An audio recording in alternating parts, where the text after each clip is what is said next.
Welcome to another episode of Traditional Gourmet. Tonight, we're going to be making beef and Italian sausage lasagna.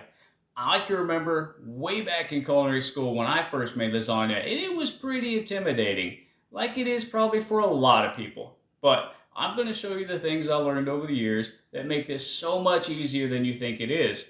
There's just a few simple steps, a little bit of cooking, and a lot of patience. And that's all there is to it. So I tell you what, let's go ahead and dive right in. First thing we're going to do, we've got a pot of boiling water here. That'll be for our lasagna noodles. And then we've got a nice pot here we're going to use for our sauce. So we'll start off, I want to toast my fennel seed. And I'll put all the recipes and amounts down in the description down below. So go ahead and get that started. I can already smell that. The pan's nice and hot. Nice fennel flavor coming up. So add a little bit of olive oil to that just to make the pan stick less.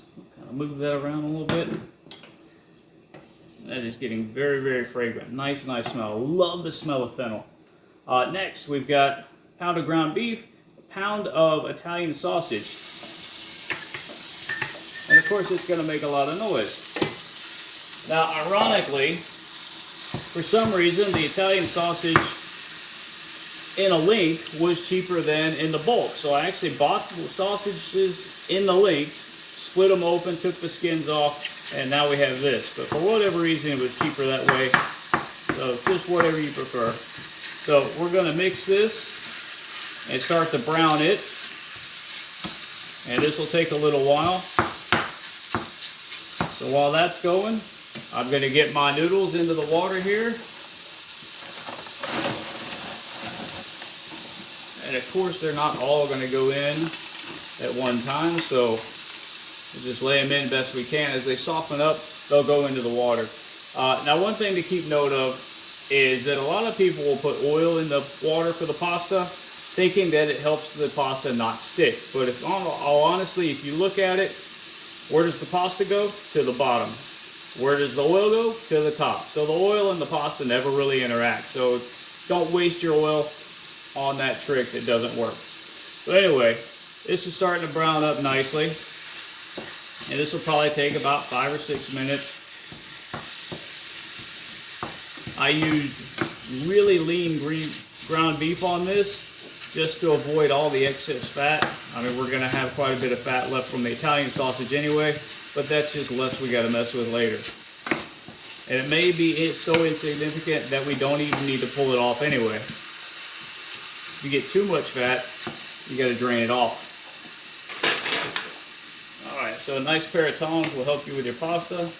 As you can see, it's already all under the water. So we're going to cook that to al dente, which basically means to the tooth. That's the way the Italians love their pasta. It has a little bit of a bite to it yet, but we're going to basically cook it to al dente.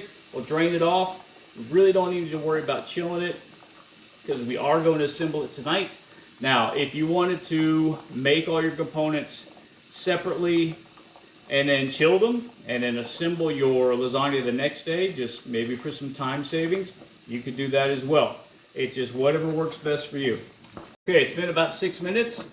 Our pasta is nice and soft. Still got a little bit of bite to it, al dente, like I said. So we're ready to go ahead and strain this off.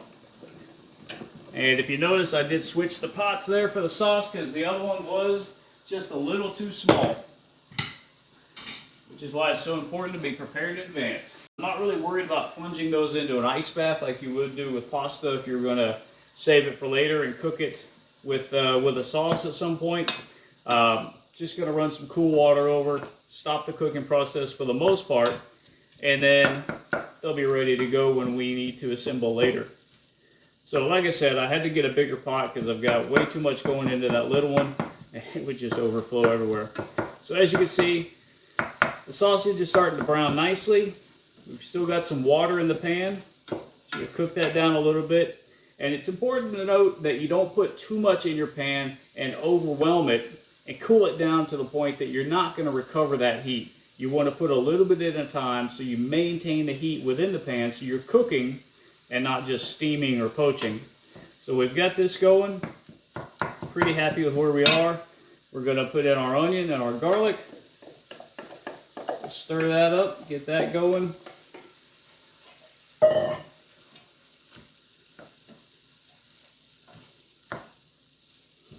just going to cook this probably another 5 or 6 minutes until these onions get translucent and the garlic gets nice and fragrant. After that, we've got some seasonings to put in, and then we're going to put some canned diced tomatoes, some tomato paste, and some tomato sauce. All right, so now our onions are turning translucent. We got the nice fragrant garlic, we got the onion, the fennel seed, and that Italian sausage all working together, doing their thing. We're going to go ahead and add the rest of the ingredients. We've got some salt, some dried thyme, some dried oregano, and some dried basil. We got some tomato sauce right here.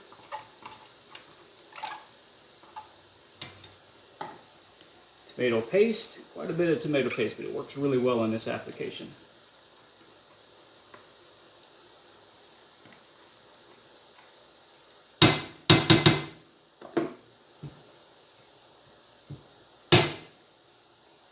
And then we got some chopped tomatoes, or diced tomatoes, either way. All right, so we'll get that in, stir it all up, bring it to a simmer, and then we'll just let it sit and let the flavors marry and let that tomato acid cook out a little bit. And then we'll come back, we'll check the seasoning, and then we'll be ready to move on to the next step.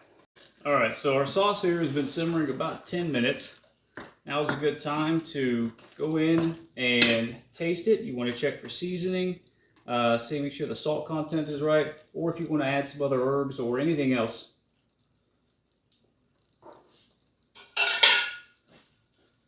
At this point, I'm pretty happy with that.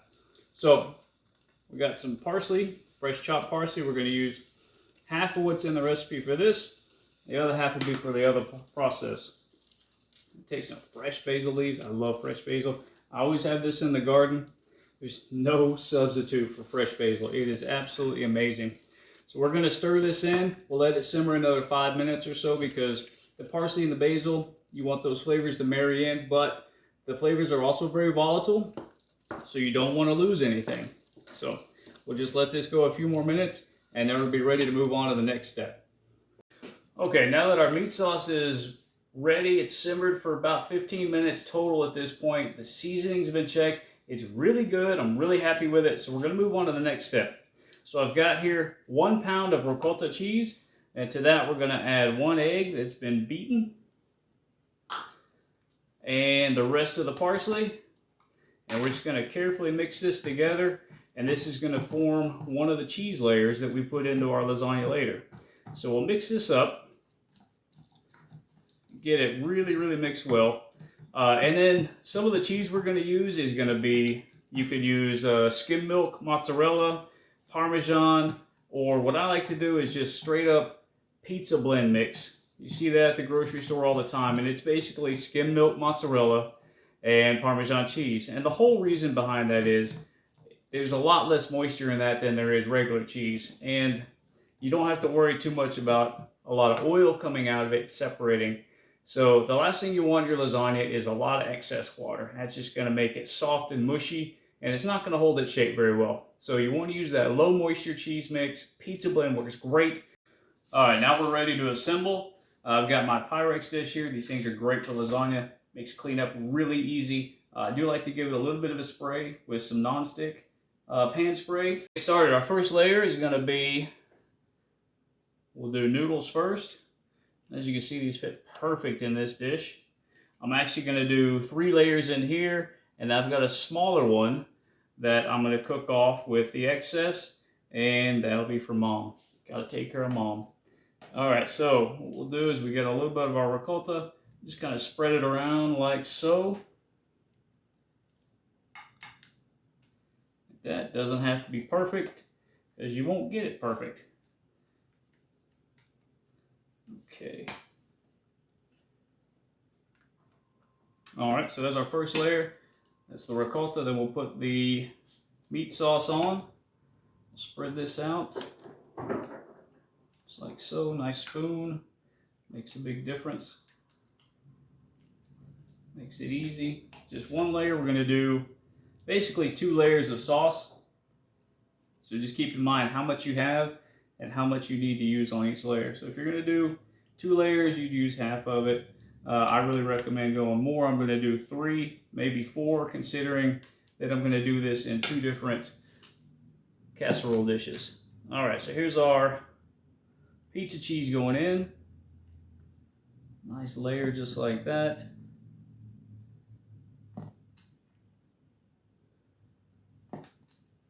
All right, and another layer of noodles. Kind of press it down a little bit. And if you notice, I've got this Pyrex dish on a cookie sheet or a little baking sheet. And the principle behind that is that if, for whatever reason, anything were to flow out and over the edges, it'll flow onto this tray. And this is going to be a lot easier to clean up than it is out of the bottom of the oven. All right, so another layer of ricotta.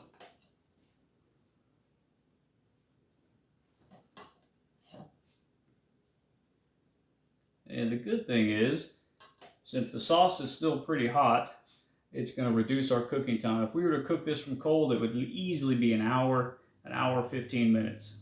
This probably 45 minutes. All right, so there's our next layer. Got some meat sauce. And there's actually, if you are leaning this way, there's a meatless Italian sausage on the market in addition to meatless ground beef. So you could actually make a vegetarian lasagna. Now, if you want to go the vegan route, I really can't help you. But I'm sure there's cheese substitutes out there that you could use as well. I'm just not completely aware of them.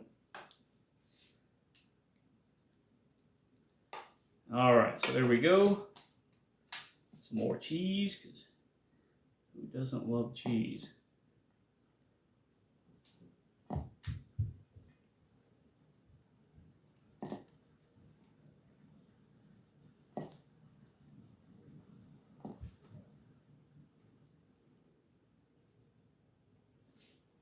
All right, I think I'm gonna go ahead and put one more layer on this just to get a little bit more structure in there. It's a short ladle noodle there. Oh, you see these did not stay together as well as I would have liked.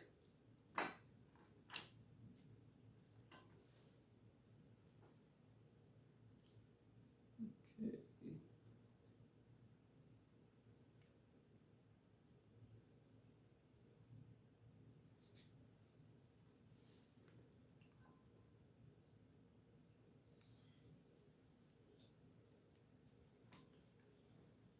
And we'll just take this one, lay it across that way. So a little bit more ricotta. I don't want to go too much. I do want to save some for mom's lasagna. Of course, you got to take care of mom. So we'll get this on there. We got this, just not that, doesn't have to be perfect, just on there. That's all it's got to be. Once it's in the oven, it'll do what it needs to do. That's that. We'll put a little bit more sauce. I don't want too much on this layer. This is just you want to cover the noodles so that when you bake it, it does not dry out on you. There's nothing worse than crispy, hard noodles. All right, that's looking good. All right, so now what we're going to do, I'll go ahead and cover this with foil. I'll get it in the oven. I'm going to build the other one too. Just, I got to have one for mom. So I'll get the other one put together. I'll get that in the oven as well. And then I'll come back when they are ready and we'll have a look. All right, we're back. I've got my Pyrex dishes covered in foil. And one thing I should note that I did mention earlier was on the foil, the bottom side, the side that's going to be facing down, you want to pan spray that as well. And that will help it keep from sticking to your top layer of cheese. 350 degrees. Like I said, the sauce is already hot, so it should only take about 45 minutes total.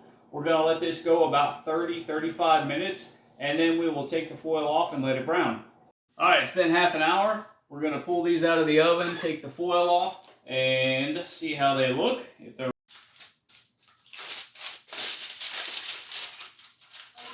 Yep, I think we are ready.